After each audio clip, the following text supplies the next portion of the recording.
अरे लाल घुना घुनावा हो लाल घुना घुनावा खेला हो मोरे लाल घुना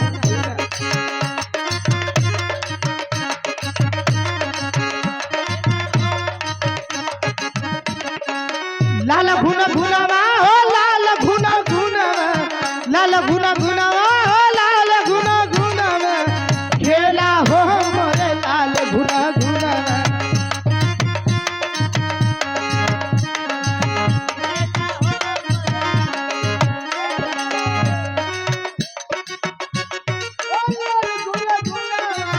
लाल घुन घुनावा हो लाल घुना घुनावा खेला हो मोरे लाल घुना घुनावा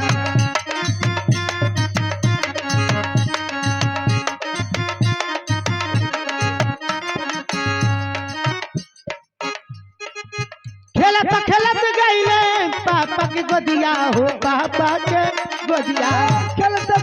गईले पापा के गोदिया हो पापा के खेलत कूदत गईले पापा के गोदिया हो पापा के गोदिया पापा के गोदिया हो पापा के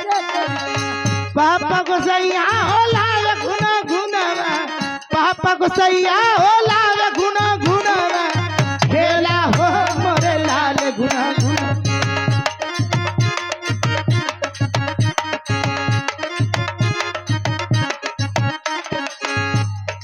ए सखी का हो देखी सब लोग आवत हो आई हमारे दीदिया लोग बैठल है पैसा ले लेके जना था कि यहाँ लोग के खुशी नहीं थे काहे न खुशी हो देखा दीदिया बहनी लोग आवत है सभी लोग आवत बा अरे आई लोग बबुनी के खुशी में सबके आवे के चाहिए सबके दान पुण्य करे के चाहिए लुटावे के चाहिए आज के दिन है हो लाल गुल गुलवा हो लाल गुल गुलवा लाल गुल गुलवा लाल गुल गुलवा खेला हो मोरे लाल घुना घुनावा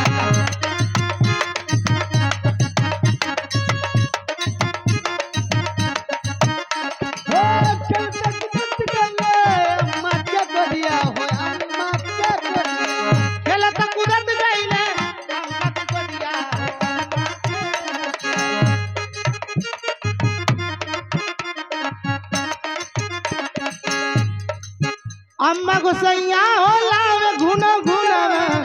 अम्मा गुसैया हो लावे घुना घुनावा खेला हो मोरे लाल घुना घुनावा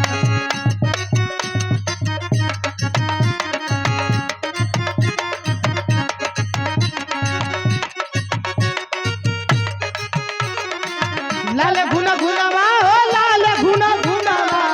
खेला हो मोरे लाल घुना घुनावा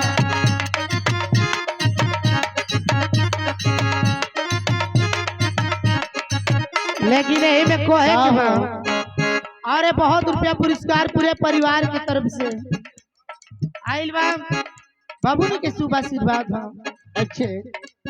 भुवर भुवर पार रे होरी लवा के भुवर भुवर बार रे होई लेवा के भुवर भुवर बार रे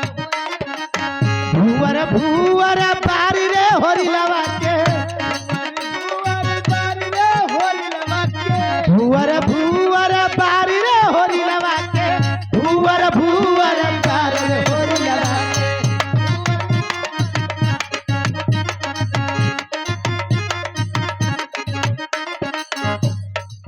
होरीला के मामे बालो की रानी होरीला की मम्मी मालो की रानी आई देखी दे ना 500 रुपया दे के बबुनी के छोड़ा के ले जाए होरीला के मामे मालो की रानी होरीला की मम्मी मालो की रानी पापा हमें रंगे बाजरे होरी लगा के पापा हमें रंगे बाजरे होरी लगा के पापा हमें होरी लगी मौसी मालो की रानी होरी लगी मौसी मालो की रानी मालो की रानी राज मालो की रानी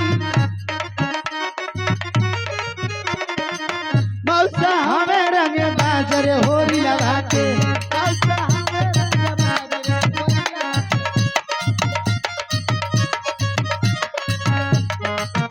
हेलो हेलो अरे